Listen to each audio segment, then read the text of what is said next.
Namo tassa bhagavato arahato samma sambuddhassa. Namo tassa bhagavato arahato samma sambuddhassa. Namo tassa bhagavato arahato samma sambuddhassa. Aparuta de sangamatassa tawara ye soravantaba munchantu satang.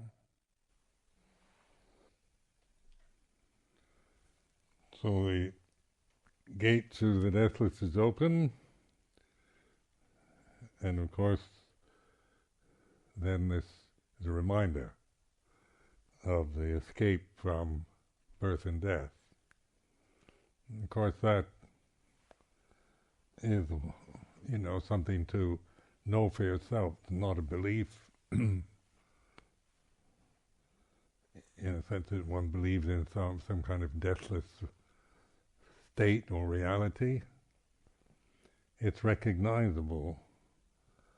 And so this mindfulness, awareness, attention, reflecting, being able to remember here and now, and then to, instead of trying to describe and define here and now, to just have this state of kind of open receptivity. So it's not a matter of analyzing, trying to figure out what it is, but a kind of immanent active receptivity open to the present moment. And of course we're not used to doing that. Meditation is sometimes seen as always doing something, isn't it? It's something you've got to do. You've got to get this and go from here to this level to a higher level. And this is the way the thinking mind works. The thinking mind is, let's say, dualistic. And so it can't function outside of that dualism. So it's all about A, B, C, D, 1, 2, 3, 4. And you have the arrangements, A before B and B before C. And so this is the thinking mind, the conceiving mind is highly conditioned. What you think you are, believe you are, in terms of your appearance, your cultural identities, personal identities, whatever. These are acquired kind of knowledge through afterbirth that we believe in and believe is our true self, and the real world is the world that we project our views and opinions onto. So you can see the kind of radicalness of this approach. It's going against everything, every assumption, every belief that we have in our own society, social, religious, cultural.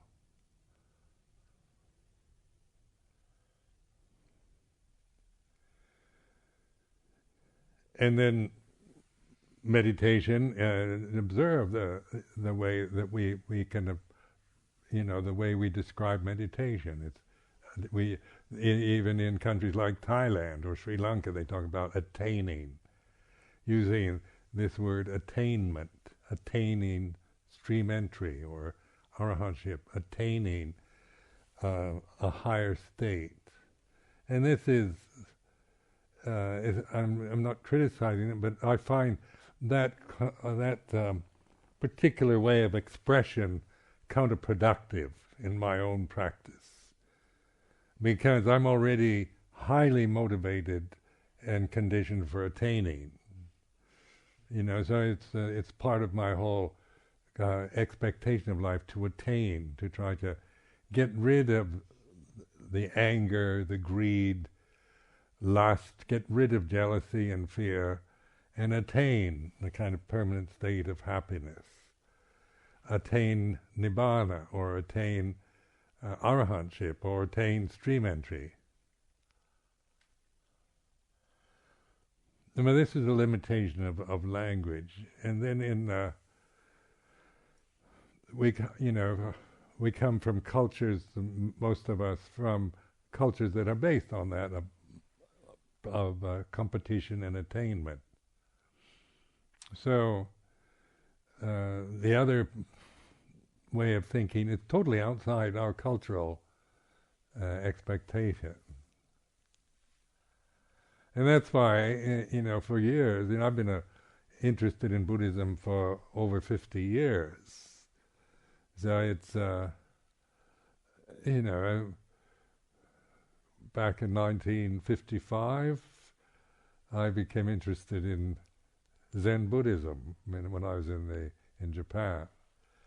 And in those days, of course, it was beginning to, on the west coast of the United States, this kind of interest in Zen, because the American military had occupied Japan, and then there was a lot of cultural exchange between the United States and Japan after the war. And one of the good things was, the Zen Buddhist interest in Zen Buddhism. Now this was a totally kind of interesting intellectual game at first, because it was totally opposite of anything that I had come across in my own cultural religious conditioning.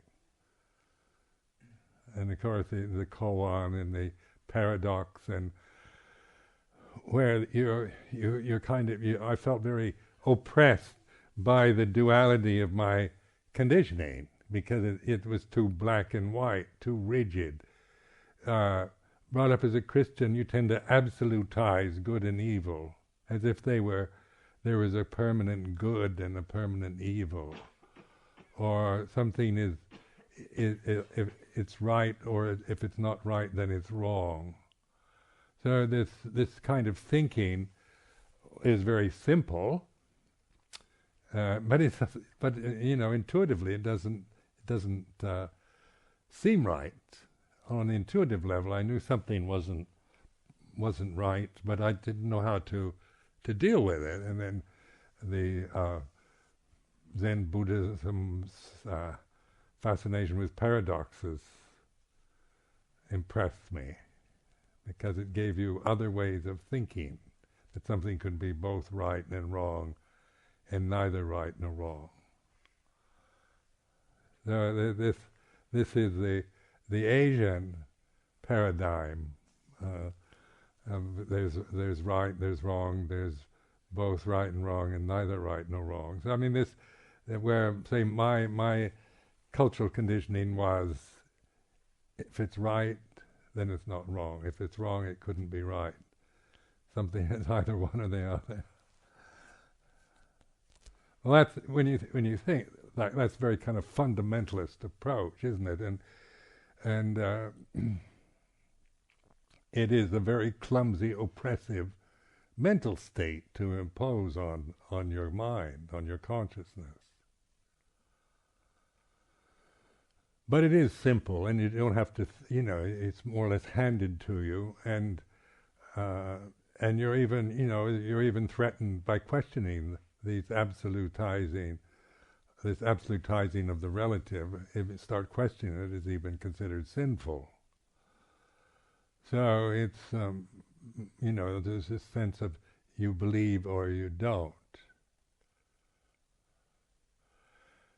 And if you believe, then you'll get the carrot, and if you don't, you'll get the stick. So this, in the Buddhist and Hindu, really, the Asian religions, like in Asia, Hinduism, Buddhism, these kind, Taoism in China, they're much more kind of based on wisdom, developing wisdom, than on positions of qualities, absolutizing relativity. And that's what happens. What is relative is seen through its absolutely this way. But in Buddhism, all conditions are impermanent. So there's no permanent goodness or evilness. Goodness is not permanent, nor is evil, or right or wrong. Well, on one level, emotionally, that can be rather frightening because, if you're told what's right and what's good and what to believe in, then it gives you don't have to really think about it or figure it out. You can just accept that and operate, and your whole life and way of looking at yourself in the world develops from those perceptions, from that assumption. But then there are certain people that can't do that, skeptical, doubting tendencies, and this of course is where Buddhism is most expert, is in developing doubt, because Zen Buddhism is all, it's all koans and nothing to grasp and letting go. And doubt itself is, you read the Diamond Sutta. It's called the Diamond, the Cutter of the Doubts. I remember reading the Heart Sutra in Mahayana tradition before I ever meditated, and it just didn't make any sense at all, because it seems to be, just nonsense when you're trying to figure it out from a dualistic mindset, where as you meditate and understand the nature of consciousness, then that becomes, you begin to understand that. Because it's more from an intuitive, insightful level, and from, fixed views, fixed positions of qualities and conditions. So then then in the Theravada school, it's all conditions are impermanent. There is the unborn, uncreated, unformed, unconditioned. And because there is the unborn, uncreated, unformed, unconditioned, there is the escape from the created, the born, the formed, the conditioned. And this is one of the profound teachings in the Pali Canon. There is an escape from the born, the created, the formed, the conditioned. Because there is, now this is a statement of fact, it's not supposition. I believe that there is an unborn, uncreated, and I think that there's something like that out there. I'm not quite sure what it is. But notice it's in the Pali form, it goes, atti bhikkhave ajatang aputang akatang asankatang. So it's a statement of facts. Now I'm pointing this out in terms of scriptural authority, that how the Buddha actually taught was not through speculation, speculating intellectually about the nature of life. In fact, when it did come to questions that involved speculation, he said these are unanswerable questions. He wouldn't answer them because they have no answer. So this is this unborn, uncreated, unformed, unconditioned, and then this gate to the deathless. It all comes together there, isn't it? Mindfulness, path to the deathless. In the Dhammapada, appamado amattapadang, mindfulness or paying attention. Appamado means not being heedless, being alert, receptive here and now, mindful, aware, is the path to the deathless. And heedlessness, not being mindful, is the path to death.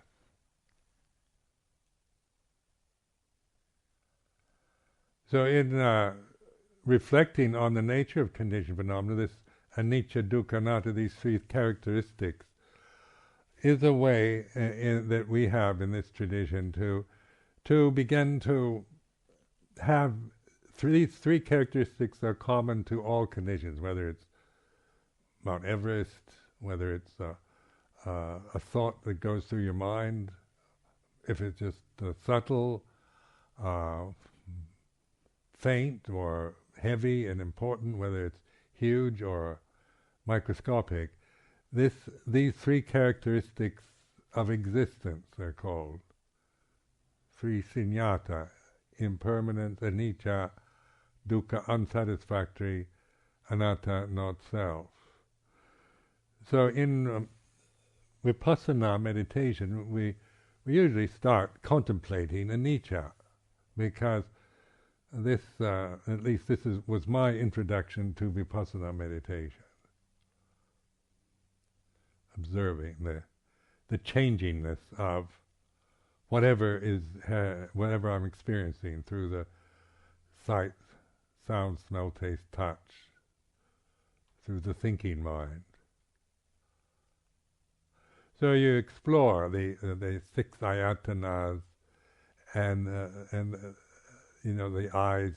They have these lists. So 6 ayatana are the senses. The 5 khandhas are significant groupings of 5 groups that one can put all phenomena into one of these groups, the 5.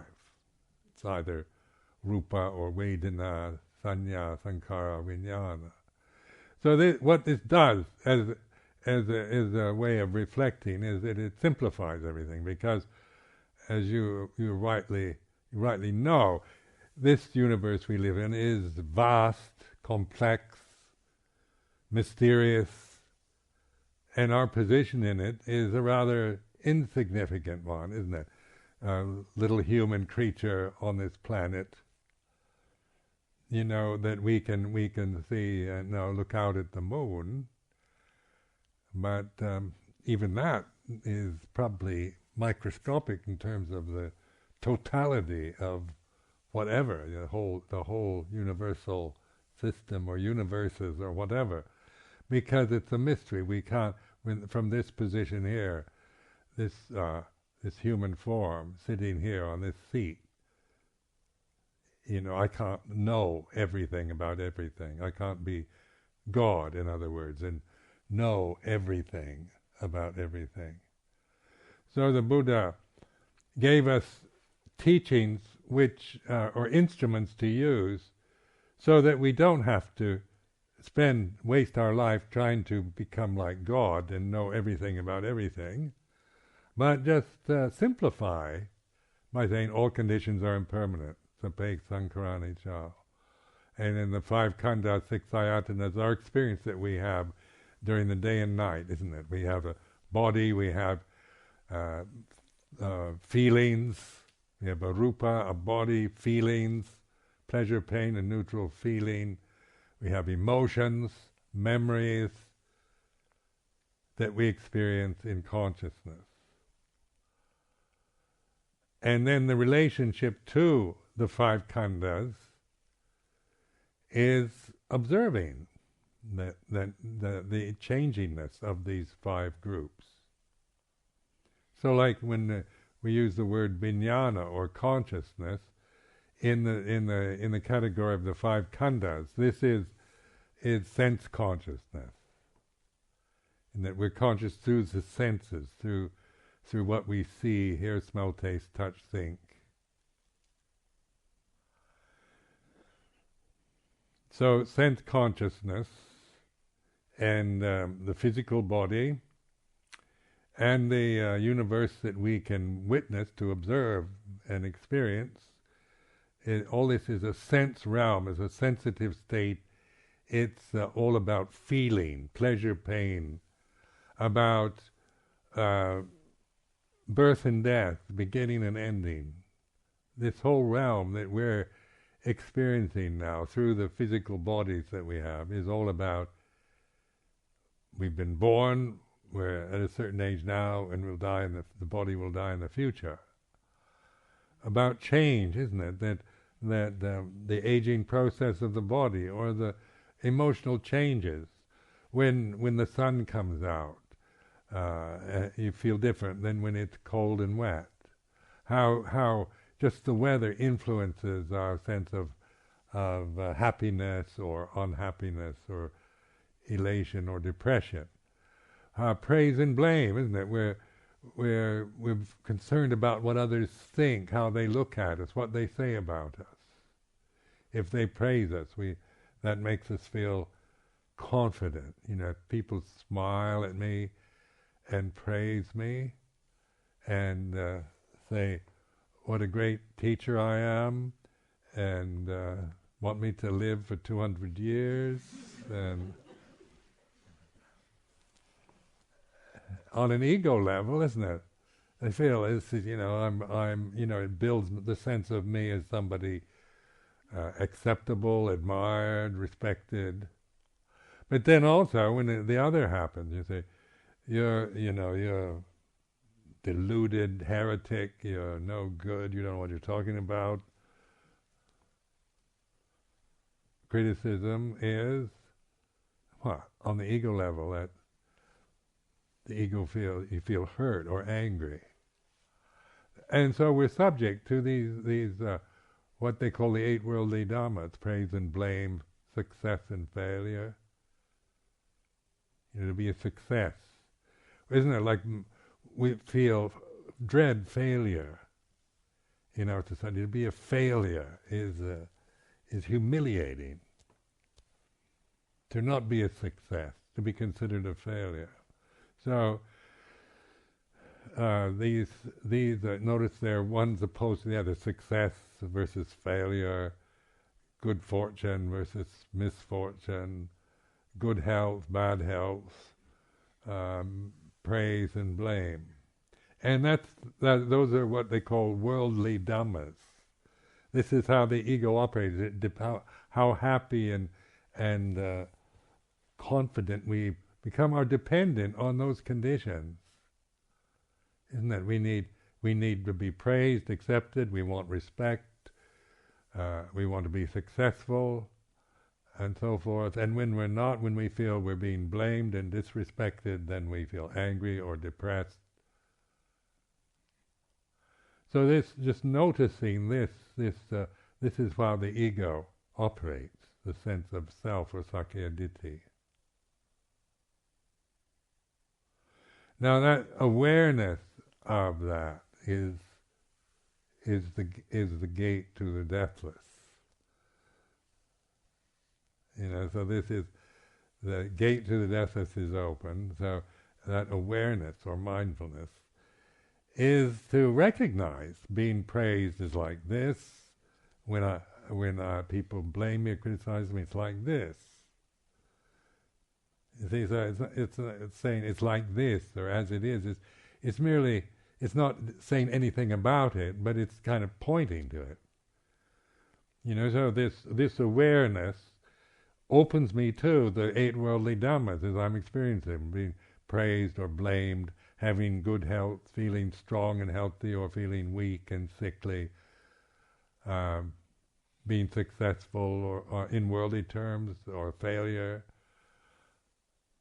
having good fortune or misfortune, winning the lottery or not winning the lottery, like this, is and then success in the world, is not sustainable.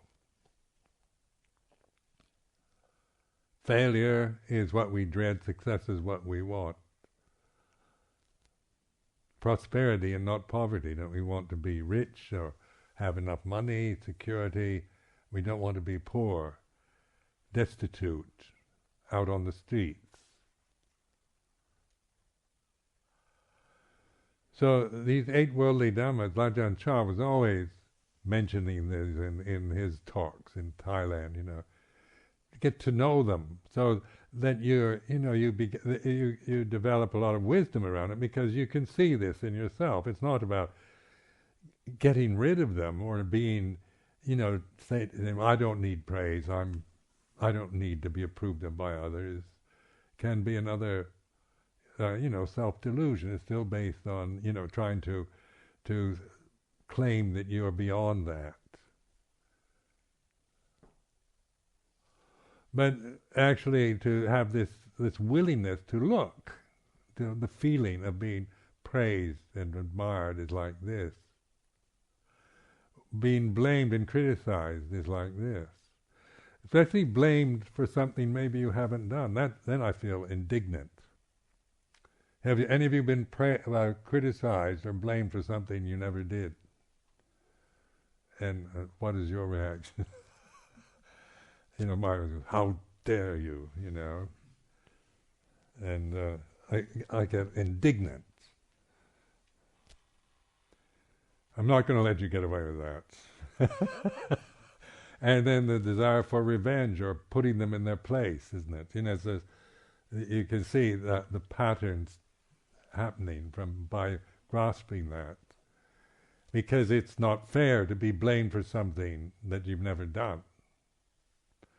Sometimes you're blamed for something you have done. Well, that's, if you're humble enough, then you can learn from it. But what really, if you want to get me on my high horse of indignation.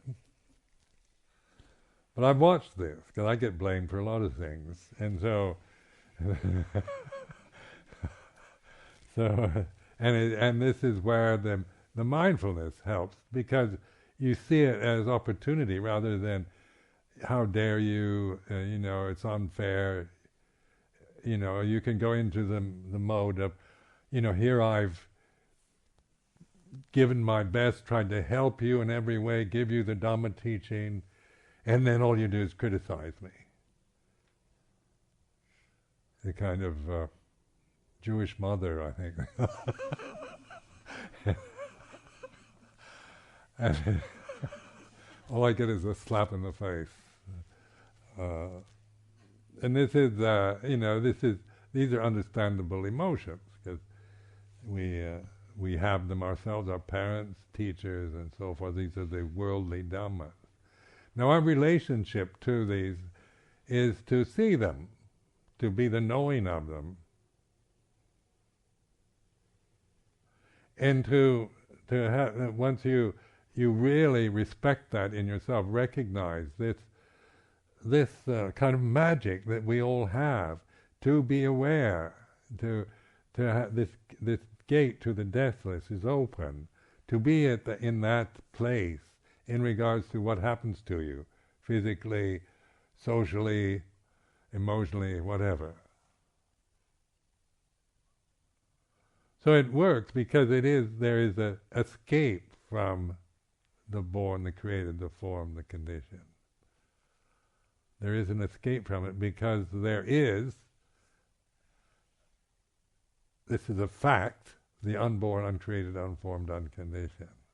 Now this fascinated me for years, and I contemplated this over many years, because this particular way of thinking or talking or using language I've used it for reflection, not just to kind of just analyze it or just think about thinking, but if there is the unborn, uncreated, unformed, unconditioned, the Buddha didn't, as I said before, he said, there is a statement of fact. It's not, I think there is, or Buddhists believe there is. He never said anything like that.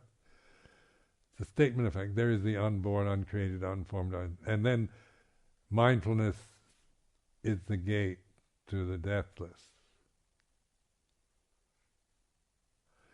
So it's in this simplicity, this is very simple in fact, just this immanent open receptivity in the present, that's it.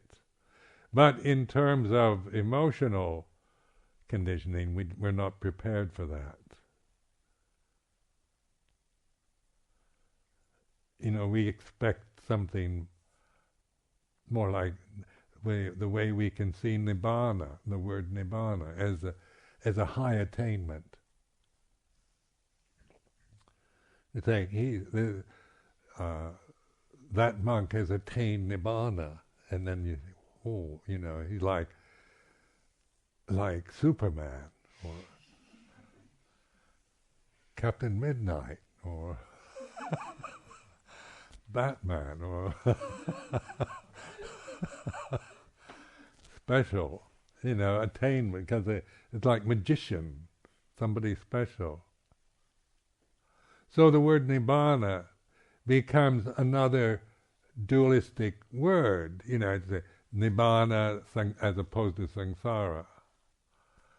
And then we think of nibbana as an attainment. Samsara is what we try to get rid of.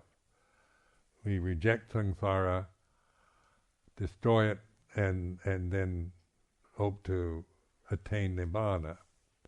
Now this is how the thinking process works. And nibbana is another word. But it's not meant to be a word grasped as some kind of reward for practicing meditation in the right way and being good and moral. What it really means, because it is an enigmatic word, is deathless.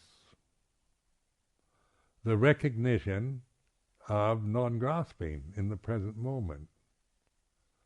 It's very simple. It's not fantastic, not an attainment. It's nothing you attain, you recognize. So in this Four Noble Truths teaching, the third Noble Truth is all about recognizing. The first Noble Truth is stating that there is suffering. The second is there are the causes of suffering, the ignorance and grasping of desire. Letting go of that, then when we let go of that, of the causes, then we recognize nibbana, or they call it nirodha, or cessation.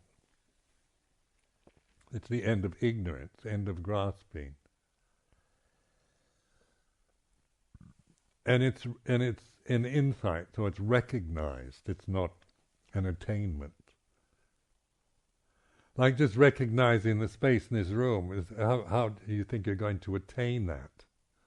And say, tell me about the space in this room, what should I look for? Ajahn Sumedho, what should I look for? When you talk about space, you're bloody well in the space.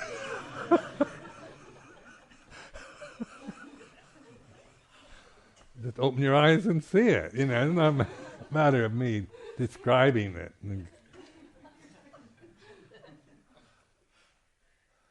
I like this image of a fish in the ocean, going around looking for water. Somebody told this fish, you can't really survive and be liberated until you find water. So he's going around swimming through water looking for it. And that's what we're doing.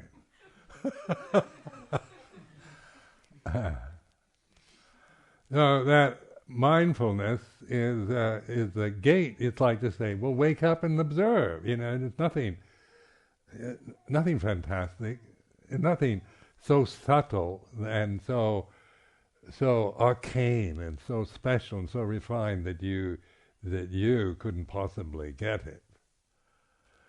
But if you're always operating from that assumption that I am this person, that I'm not ready for enlightenment, that I've got too many problems and I need to do this in order to get rid of my defilements, my kilesas.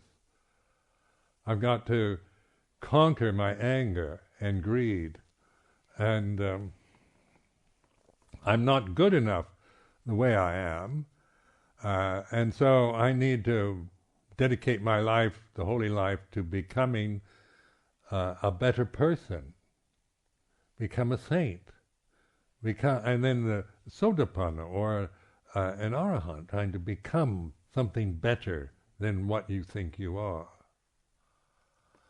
As long as that way of looking at yourself and experiencing life is never challenged, then that's all you'll ever get out of this.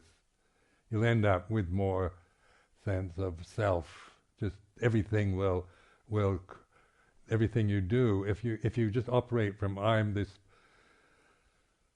person that needs to do something to get something I don't have yet, if you never see that, and that's your modus operandi, that's your basis for practice, you can spend the rest of your life practicing diligently, sitting for hours on a cushion and end up never quite getting it, because you're operating from the illusion of a self as your reality that has to do something to get hold of something to become something in the future.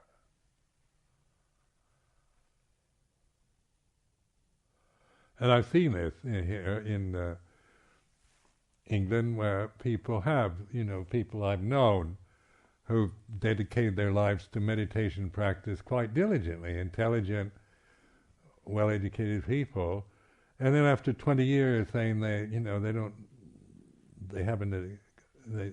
feel like they've failed, they've missed the point, they were expecting something.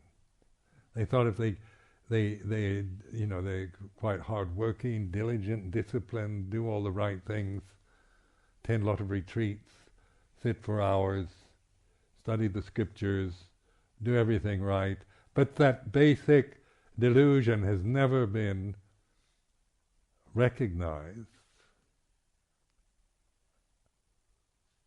So it's rather sad to see people, feel so despairing, because they have put enormous effort and work and diligence, but the basic illusion was never questioned. Now the first fetter then in the Buddhist teaching, what they call the fetters. What is a fetter? In the English word fetter, it means something that binds you, that obstructs you. You're bound into a condition, like being manacled or chained or handcuffed. The very first fetter that is mentioned is Sakkaya Ditthi, this Pali word, translated as personality view. And that's why I'm emphasizing this questioning style of I am this person that needs to practice hard in order to become. Not to say I don't, not to pass any judgment that I shouldn't have these kind of thoughts. But I'm changing from just saying, well, I'm perfect the way I am, I don't need to practice, is another form of Sakkaya Ditthi. Well, Ajahn Sumedho says that, we're perfect the way we are, we don't need to do anything. As I remember Krishnamurti years ago, he used to say, don't meditate and all. And people used to, and then they take sides. You meet people following Krishnamurti who said, well, you practice meditation, and Krishnamurti says that it's a waste of time. So grasp whatever Krishnamurti says is not what Krishnamurti was pointing at. But, so grasping the fact that you should meditate and discipline yourself and develop samadhi, or that you don't need to, or it gets in the way. What are those? Those are conceptions that you create or you grasp. That you can know in the here and now. Whatever opinion you might have about yourself or about meditation, I'm not saying giving it any value judgment, saying it's right or wrong, but it is a condition you create that you grasp. Maybe you operate from that opinion, from that perception. So this gate to the deathless then it doesn't have any opinion. It's just this open, attentive consciousness, open and receptive in the present. Now when I do, many of you are aware of my references to sound of silence, because this is my peculiar approach, and I found it works for me. Some of you find it helpful, but because I became aware years ago that when I am really open in this receptive state, I start noticing this kind of background. It's a sound or vibration. It, kind of, it's a subtle kind of almost electric vibration in the background. It's not really a sound because, if you plug up your ears, you can still hear it. You can put your fingers, it's even stronger. Or, I don't know what it is, but it is, I've used it too as the kind of reference point to know when this presence is here and now. Because to really open to this sound of silence, if you're caught up in your emotions and thoughts and views and opinions, you don't notice it. You can't, you just, it's, even though it's still present, you don't notice. So, but once you kind of let go of everything in the present, so I've trained myself over 30 years now, 40 years, to just use this as to contact it, and then to cultivate, because then the mindfulness connects in a kind of like it goes. It's not just flashes or momentary flashes of awareness, but you actually have this expanse of awareness with this, what I refer to as sound of silence. Now if you just sit still now and just listen, as a listening, don't try to figure out what it sounds like. It's not, and it's not whether it is a sound or what, I don't know, but it's certainly here and now. And it's like a continuous flow, it's like a stream.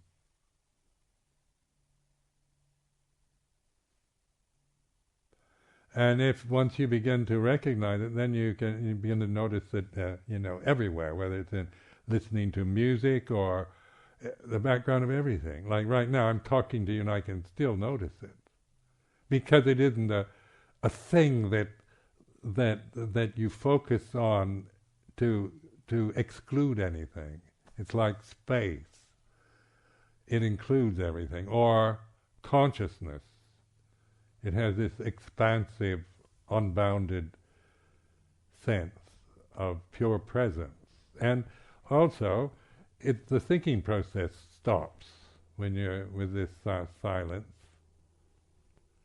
This sense of a self, of self-consciousness. Now, my personality is one of extraordinary self-consciousness. I was born under the sign of Leo in July.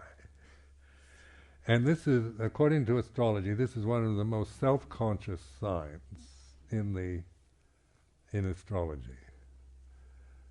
And so you really always Leos become actors and dictators. Mussolini was a Leo, and you're performers, and you're always, expecting to be on stage, even though, I've never been an actor or anything like that.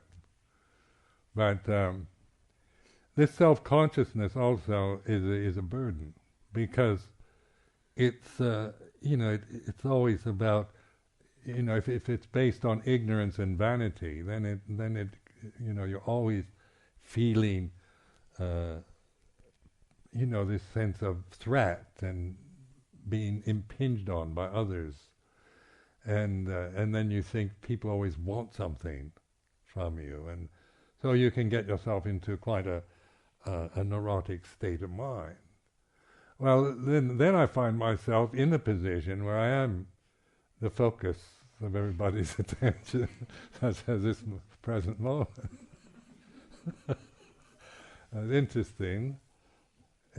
Life, how life does. I hear that it brings you what you need to learn from. But anyway, training myself with this sound of silence, just to be in the state of pure awareness rather than in the state of self-consciousness. Now when I talk like this, I'm coming out of this silence. It's not a prepared discussion, or it's not. I'm not doing this to entertain you or to get approval.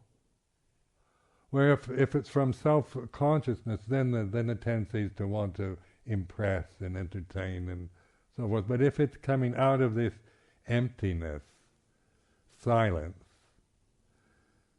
then something else happens. So it's from, it's not for show or for reinforcing sakkaya ditthi or personality. So then, I reflect when I say using this kind of I am a screwed up person that needs to practice in order to become enlightened in the future. I deliberately would create these scenarios into this silence, but the silence, I recognize the silence, and then project this sense of the ego into it, and it just, you can see it's just you can see it all. It's like something going across a movie screen, just something, like a subtitles on a foreign film or something. It's nothing. The I am, that whole sense of I am, me and mine is just kind of like subtitles in a film. And when it's gone, then there's still, when the subtitles disappear, there's still this consciousness, awareness, alertness, but there's no self in it.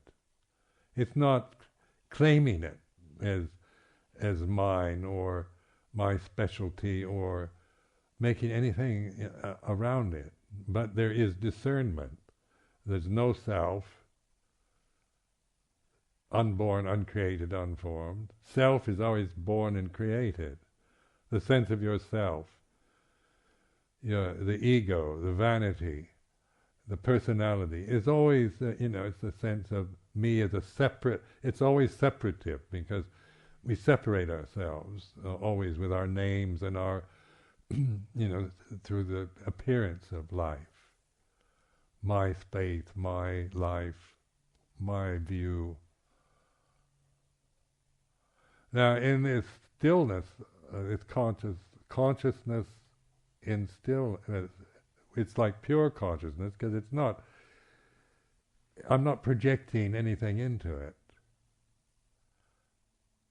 but it's intelligent and bright and aware and discerning, and this is where you can actually cultivate this panya or discernment, the anatta, non-self or self.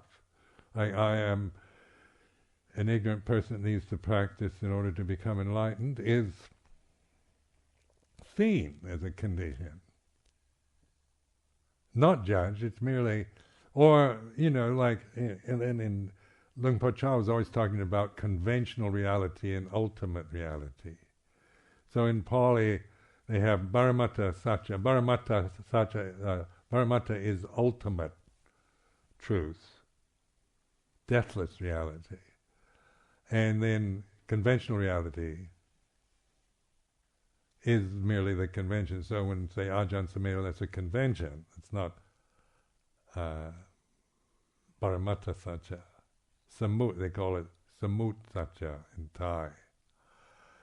It's the appearance or the convention. So we use the conventions that we have, like in monastic life, we have these monastic conventions. They're tools to use, not for attachment or identity. In lay life, we're so conditioned to use the conventions as a strong attachment and identity, isn't it? It's very powerful that I am this person, I am this class, I am this ethnic background, this religion. My parents were like this, and on like this. We create a whole sense of ourselves on a conventional level by identifying with all these different conventions, sammuti satya. But then when we see the suffering of that, then we can let go, but still use the conventions. Letting go is not a destroying or a denial or it's not, throwing the conventions out. It's just no longer being deluded and blindly attached to them anymore. So in terms of physical body, you respect the body. The Buddha made it very clear that Buddhist monastics, it's not like, it's the middle way. It's not about being an ascetic, torturing, starving, kind of using your body to make it miserable and painful. It's not what they say, attakilamattanu yoko, or it's not this ascetic self-torture, or attakilamattanu yoko. This is in the Dhammajaka Sutta, the indulgence, just having sense pleasures and indulging in seeking eternal happiness in some heavenly realm by getting all the pleasure and security through the sense realm. So it's called the Majjhima Patipada, or the middle way. And the middle way is not a compromise on the conditioned plane. It's a transcendent. It's this way of awareness, or the Eightfold Path, based on right understanding. Having investigated this and seen for yourself, then you know this is a knowing, a profound knowing, not a kind of conceptual knowing or belief in what you've read in books or what teachers have told you. You know, it's a profound knowing. Now consciousness that we're experiencing right now is our ability to know, isn't it? This separate form here, this physical body and consciousness. So I see you. I can hear or smell or taste or touch. Then there's all the conditioned, retentive memories of the past. Pleasant, unpleasant, the kind of neutral memories of the past nobody remembers. What I had for my lunch 50 years ago on the 6th of September, or 5th of September, can't remember. But if something traumatic happened, I probably could. I remember when President Kennedy was shot. One of those moments and so forth. So I can remember when I've been unfairly treated or blamed for something I haven't done, that I've really gotten angry and upset, and getting praise and being successful. I remember those moments. And then you notice in the European culture, for example, American also, it's sometimes I find it very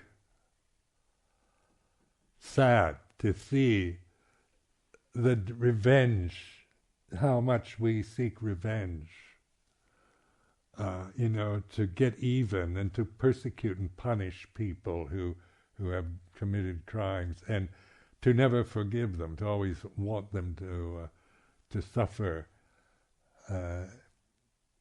and never be able to see the suffering you're creating in your own mind by clinging to that desire for revenge. So you hear people like, who have terrible things have happened. They lost their, in bombs, terrorist bombing incidences or something. They say they can't ever forget it or forgive. They say, my life has been ruined when my beautiful daughter was killed through a terrorist attack. And we should spend our lives trying to punish that person that did it. So in this silence, then I can listen, because I'm certainly capable of these kind of thoughts myself. It's not my personality is so advanced that it never had a revengeful desire. But listening to feelings of wanting to punish somebody who's harmed me, wanting to get even with them, wanting them to suffer. In this silence of mind, I can see the suffering by grasping those and acting on those emotions. I'm suffering. I'm perpetuating misery in my own mind.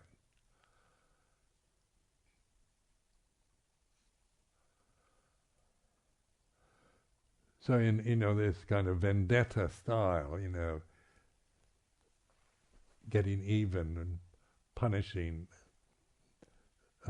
persecuting, is dualistic and understandable. We all, no doubt, have these kind of emotions, but how to see them, not in terms of judging them as we shouldn't. Like we can be very idealistic too, like a good monk. Bhikkhu, like myself, who's been practicing metta, loving kindness and compassion, karuna, for all these years, shouldn't harbor revengeful thoughts.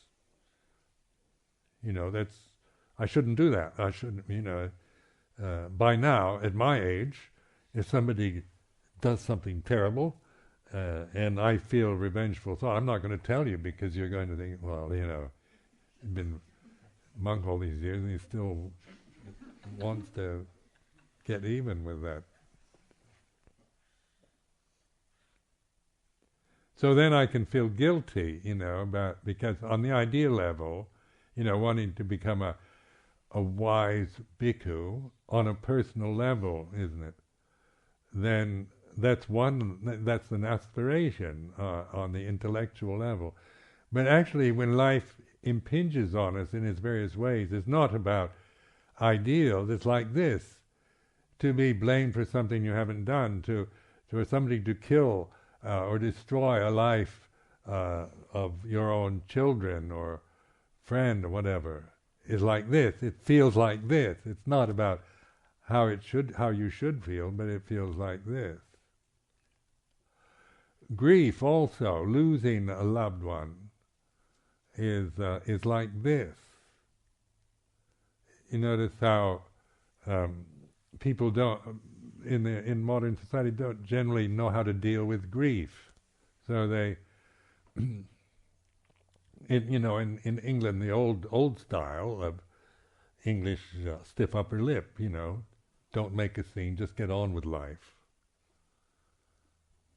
Everybody dies, and just don't embarrass us by moping about grieving. Stiff upper lip, get on. Find somebody else.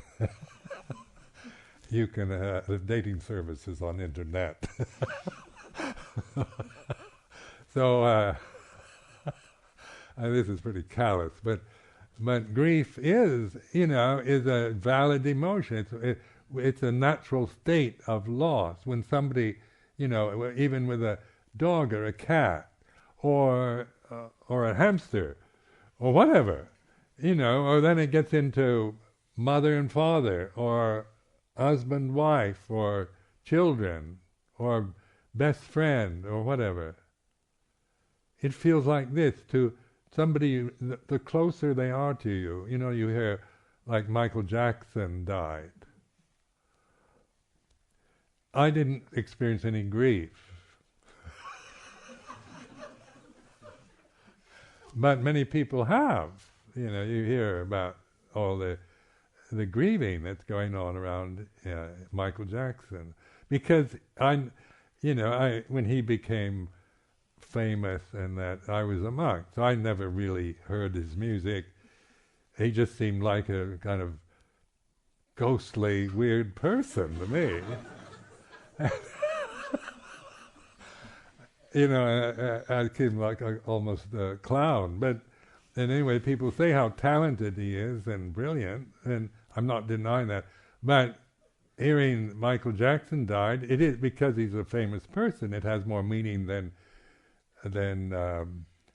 Joe Brown, who, in Duckwater, Nevada, who I don't know. So, so Michael Jackson is famous. So it does have a different effect, doesn't it? And then if you know people or have heard of them, or they have, like Princess Diana. And I never knew her, but she also was, we remember when she married Prince Charles, and the kind of fairy tale magic that the British wove around that union, and then the collapse, and it was like Prince Charming meeting Cinderella and living happily ever after, but it isn't the way it went. And so, that was sad, the way she died. I did feel more strong emotion about her death than Michael Jackson. Now, just observing this, I shouldn't have felt anything, or some people just didn't like Princess Diana or thought she was neurotic, or others were very much attached to her. But whatever you're feeling about that is the way it is. You shouldn't feel obliged to grieve over Michael Jackson. But if you are, then it's like this. It's this feeling of somebody, maybe you never met, but you part of your life. Maybe you listen to his music, or have seen him on television or whatever. So these things give you a sense of connection to say, famous people. But then when it gets into parents, or things you've given a lot of affection to, like a dog or a cat, you experience grief when they die. And grief is a natural emotion of loss, because when you bond with the closer it is, there's this kind of bond that is broken through. Death is so final, isn't it? It's I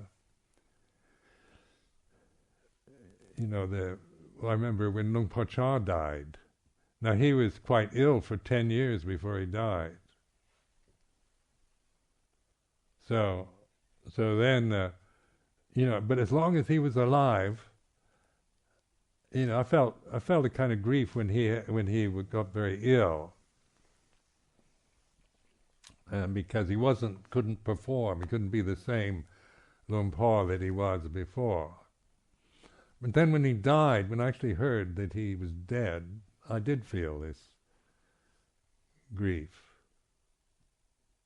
Because it's so final, isn't it? Death that's it. And then we have the memory of that person. That's all we have left, is the memory. And that memory then is, to be seen. It's like in Buddhism, we try to respect that memory, like doing, like people, you notice here at Amaravati, and the meal times, and ordinary meal times in the sala, that people will come and offer food in memory of relatives or that have died. And that's a skillful way of respecting the memory of somebody you loved, or relative, whatever. Now, grief is not something to take personally. It's a natural emotional response to loss. It's like this. So your relationship to it is being the knowing of it. It's not saying stiff upper lip, don't wallow in your feelings kind of advice, or that you should, really grieve and get it out of your system. There's no. Just trust yourself to open to grief and learn from it, because it does. It takes a while, especially if someone, like when parents die, or Luang Por Chah died, people close, people you've formed a bond with.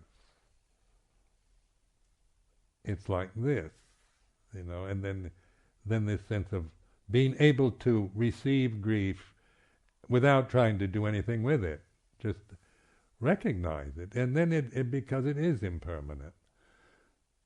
it's not a permanent state or mind condition that you're going to, that will be with you the rest of your life.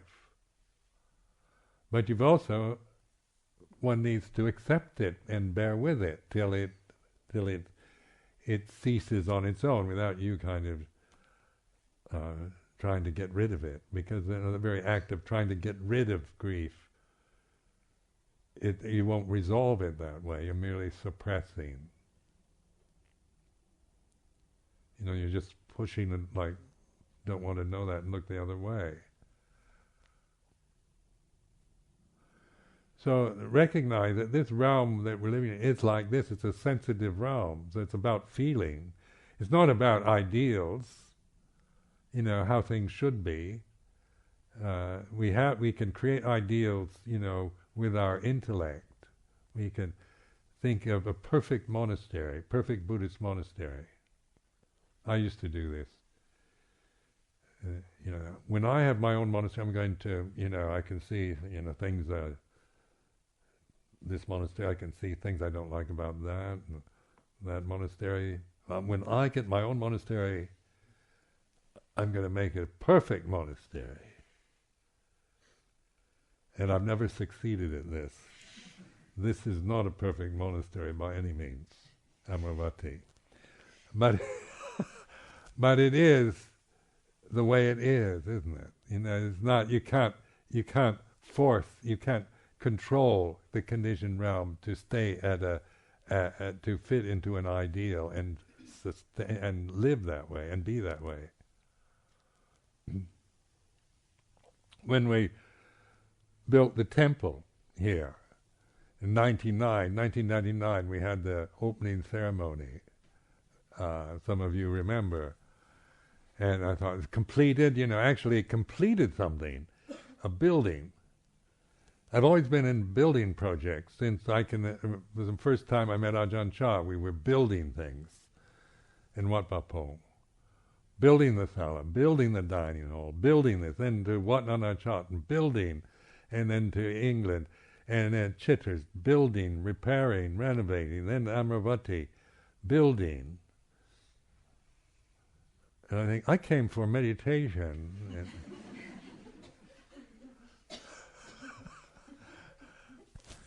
I thought, I don't want to build anything, but yet I'm always faced with building. And so then after the opening of the temple in 1999, I thought, I've built this. I don't take sole credit for building it. I'm the one that instigated it, and so forth. So it is finished. Now it's finished. It's actually finished, And then the thought came, now that it's finished, all it's going to do is deteriorate. It's not going to stay. It's kind of reached its peak, isn't it? Where you have this very marvelous opening ceremony. Important monks from Thailand come and everything, and you're kind of celebrating this new building, finished, completed, and then all it can do after that, that's a peak moment, is deteriorate, and that's what it's doing. And so it didn't take long for the heating, underfloor heating, to pack up, things like that. But that's all right. The wanting it to reach a peak and stay there. The conditioned phenomena can't do that. You can't find the peak moments of life and sustain them. It's like your breath. You inhale, and when it reaches its peak, then the exhale begins. That's the pattern of phenomena, all phenomena.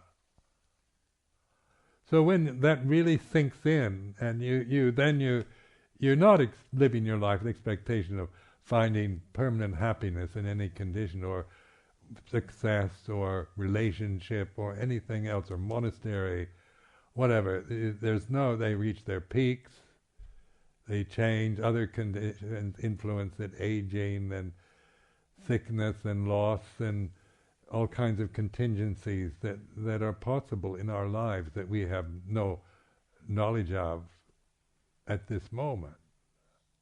But this realm that we're in is sensitive, it's about feeling, it's about pleasure and pain. And our relationship to pleasure and pain then is from this gate to the deathless, isn't it? Aware pleasure. We know pleasure, we can discern pleasure when it's present and pain when it's present. So this unborn, uncreated, unconditioned allows the conditions to arise and cease according to their nature, and not according to our desires anymore. We're not operating from our desire, personal preferences and biases and likes and dislikes, but we have a way of learning and understanding within these very vulnerable, sensitive forms we find ourselves. And the escape from the born, the created, doesn't mean like escaping and no longer, going into some unconditioned reality that you never, you don't feel anything anymore. We've got to bear with the karma of this form till it dies. So we have to live our lifetime in this state of sensitivity, but now we're no longer deluded by it, because we learn, we understand it. But we don't create suffering around it. So like in the scriptures, when the Buddha, after his enlightenment, he got old, had pain. In the scriptures, he had backaches and things like this, and he died. So that says a lot, isn't it? Here is Buddha, Prince Siddhartha, the ascetic Gautama, enlightened. But then, his life, he had to live the rest of his life with the vipaka karma, the result of having a physical body that gets old and is sensitive and so forth, and then dies. But we don't create suffering around it. Like physical pain. There's pain, and then there's a desire to get rid of it. Isn't it? So you feel pain, physical pain, and then the reaction is, how do I get rid of it? Give me a painkiller, or I want to get rid of this pain. That is the suffering. Pain is a part of this realm. It's a sense realm, so it includes pleasure and pain, and you're never going to find a permanent pleasure or a permanent pain. They depend on other conditions. So the end of suffering doesn't mean you don't feel anything anymore, but you don't create suffering out of ignorance. You see the subtlety of that teaching. It's not, you don't go and kind of resurrect into a perfect realm of heavenly happiness forever, but you live your life, you experience the problems of age, loss, sickness, death of the loved, and then your own death. But it's from wisdom and discernment rather than from ignorance and fear and all the rest, all the complexities and the suffering we create around the body, or the people we live with, or the society we live in.